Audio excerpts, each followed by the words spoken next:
Audio Jungle.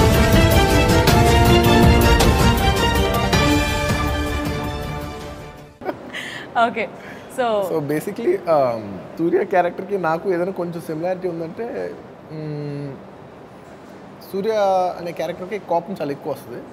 నాకు ఎక్కువ వస్తుంది అన్న కానీ చాలా ఫాస్ట్గా వస్తుంది. షార్ట్ టెంపర్ చాలా ఫాస్ట్గా వెళ్ళిపోద్ది కూడా.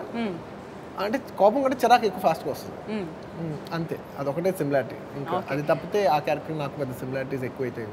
బన్నీలో రొమాంటిక్ యాంగిల్ ఉందని అందరికీ తెలుసు, కానీ ఫస్ట్ టైం అనుతో ఇంకా చాలా బాగా వర్క్అవుట్ అయిందని అందరూ మాట్లాడుకున్నారు, seeing the visuals and all. So Anu talking about you, so రీసెంట్గా పవర్ స్టార్తో వర్క్ చేశారు, ఇప్పుడు స్టైలిష్ స్టార్తో మెల్లిగా మెగా ఫ్యామిలీలోనే అందరు హీరోస్ని కవర్ చేసేస్తారేమో అని అనిపిస్తుంది. So how is it working with Bunny? It's so nice to work with him so early on, and he's really helpful on sets. Like, he helped me with that breakup scene. He helped me like do it even better.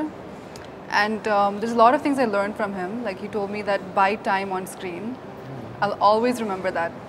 And for my Naga Chaitanya film, I have a lot of screen space in that, and I used that in that film a lot. I didn't tell you this, but I used what he told me for that. So he involves in your work. A lot of heroes don't involve in your work, but he really tells me on like what to improve, what not to do, and all that. So it's really good working with him. నా పేరు సూర్య, నా ఇల్లు India గురించి మాట్లాడుకుంటే వంశీ గారు as a రైటర్గా మీరు చేసిన సినిమాలు మాకు చాలా తెలుసు, కిక్ 2, రేస్ గుర్రం, ఇవన్నీ. సో ఈ సినిమా చాలామంది అంటే ఒక మిలిటరీ బ్యాక్గ్రౌండ్ బన్నీని మేము జస్ట్ ఒక సీరియస్ రోల్లో చూడబోతున్నాం అని అనుకున్నారు, other than romantic portion with Anu. Cinema మొత్తం ఇలాగే త్రూ అవుట్గా సీరియస్గా ఉండబోతుందా, లేకపోతే we can find comedy all kind of, అంటే ఒక కమర్షియల్ మూవీకి సరిపడా కమర్షియల్ సినిమా? వీడియో నచ్చిందా? అయితే ఓ లైక్ వేసుకోండి, లేదంటే ఓ కామెంట్ చేయండి. ఎప్పటికప్పుడు మా వీడియోస్ చూడాలంటే సబ్స్క్రైబ్ చేసుకోండి.